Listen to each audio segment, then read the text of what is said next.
क्या आप जानते हैं कि सिख इतिहास में एक ऐसा गुरु भी था जिनकी शहादत ने सिख धर्म को सिर्फ आध्यात्मिक नहीं बल्कि संगठनात्मक और सैनिक रूप में भी बदल दिया।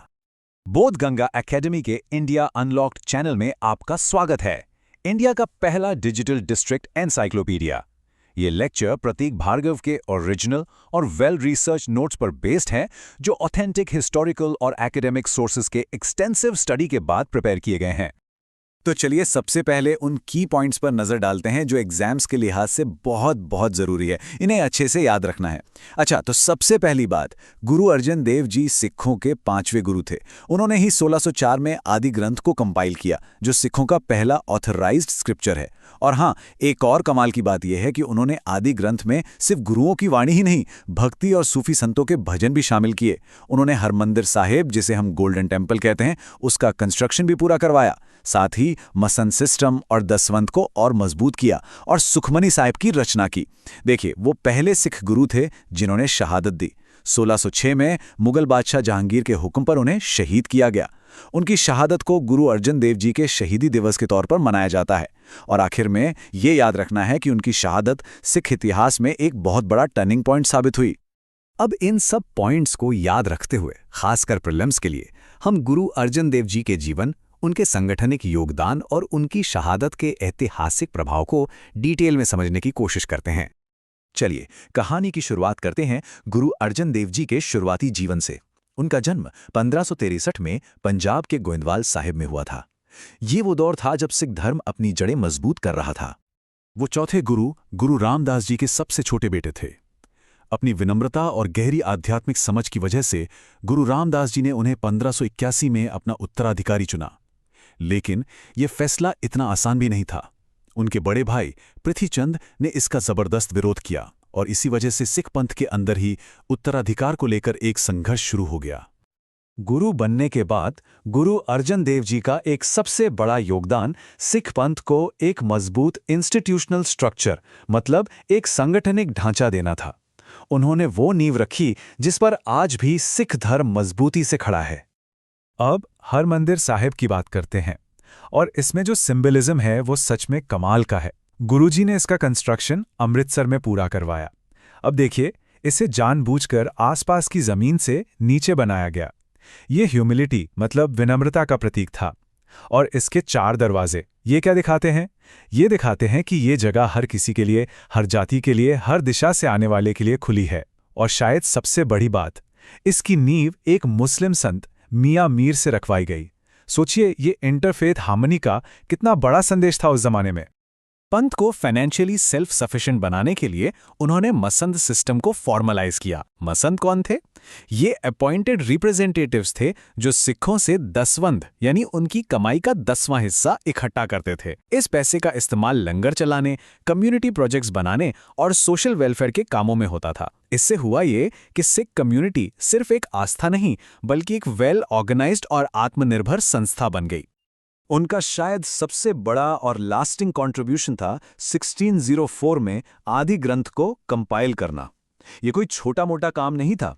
उन्होंने पहले 4 गुरुओं के सारे भजन इकट्ठे किए, फिर उसमें कबीर और नामदेव जैसे भक्ति संतों और शेख फरीद जैसे सूफी संतों की रचनाओं को भी शामिल किया, और आखिर में उन्होंने अपनी भी बहुत सारी रचनाएं उसमें जोड़ी और इस पवित्र ग्रंथ को हरमंदिर साहिब में स्थापित किया।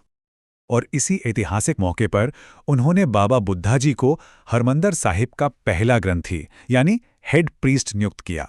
यह सिख धर्म के लिए एक टर्निंग पॉइंट था, जिसने उसे एक रिटन स्क्रिप्चर और एक स्पिरिचुअल सेंटर दिया। आदि ग्रंथ के अलावा उन्होंने सुखमनी साहिब की भी रचना की, जिसका मतलब है शांति की प्रार्थना। रामसर सरोवर के किनारे लिखी गई ये रचना स्पिरिचुअल विजडम का एक खजाना है, जो भक्ति, मन की शांति और विनम्रता पर जोर देती है। लेकिन जैसे जैसे सिख पंथ का प्रभाव बढ़ रहा था, मुगल सत्ता के साथ तनाव भी बढ़ने लगा था। और ये हमें सिख इतिहास के सबसे दुखद लेकिन सबसे अहम मोड़ पर ले आता है, 5वें गुरु की शहादत। तो सवाल ये उठता है कि बादशाह जहांगीर ने उनकी गिरफ्तारी का हुक्म क्यों दिया? असल में इसके पीछे कोई एक वजह नहीं थी, बल्कि कई चीजें एक साथ हो रही थी। एक तो सिख पंथ का बढ़ता प्रभाव, दूसरा आदि ग्रंथ का संकलन, जिसमें हिंदू और मुस्लिम संतों की वाणी शामिल थी। और तीसरा बागी शहजादे खुसरो को मदद देने का आरोप।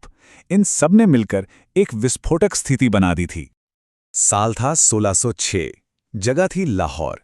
गुरु अर्जन देव जी को गिरफ्तार कर लिया गया और कई दिनों तक उन्हें बहुत ज्यादा यातनाएं दी गईं। आखिरकार उन्होंने अपने प्राणों की आहुति दे दी और वो सिख इतिहास के पहले शहीद बन गए। लेकिन उनकी शहादत बेकार नहीं गई। इसने सिख पंथ के लिए एक बिल्कुल नया रास्ता तैयार कर दिया और उसके कैरेक्टर को हमेशा हमेशा के लिए बदल दिया। और ये बदलाव था मीरी और पीरी का सिद्धांत। गुरु अर्जन देव जी के बेटे और उत्तराधिकारी छठे गुरु हरगोविंद ने इसे अपनाया। मीरी का मतलब था स्पिरिचुअल अथॉरिटी, जो पहले से थी, लेकिन मीरी का मतलब था वर्ल्डली या टेम्पोरल अथॉरिटी। एक तरह से ये सिख धर्म के सिर्फ शांतिवादी दौर का अंत था और सेल्फ डिफेंस के लिए सिख पंथ के मिलिटराइजेशन की शुरुआत थी। तो गुरु अर्जन देव जी की स्थायी विरासत क्या है?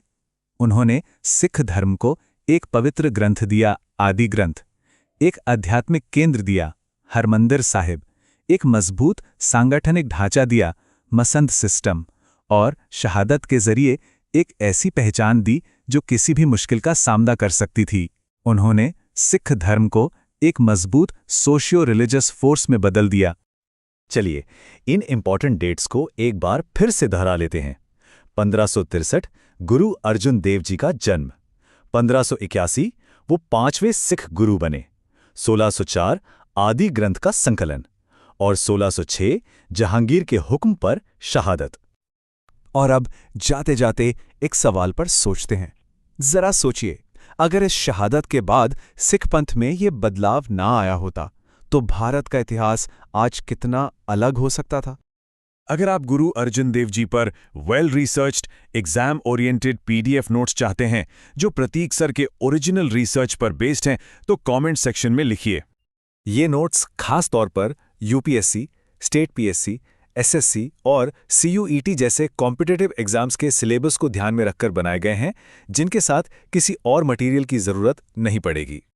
बोधगंगा एकेडमी का फोकस है ऑथेंटिक सोर्सेज पर बेस्ड, स्ट्रक्चर्ड और रिलायबल कंटेंट देना, ताकि एस्पिरेंट्स एक ही जगह से अपनी पूरी तैयारी कर सकें।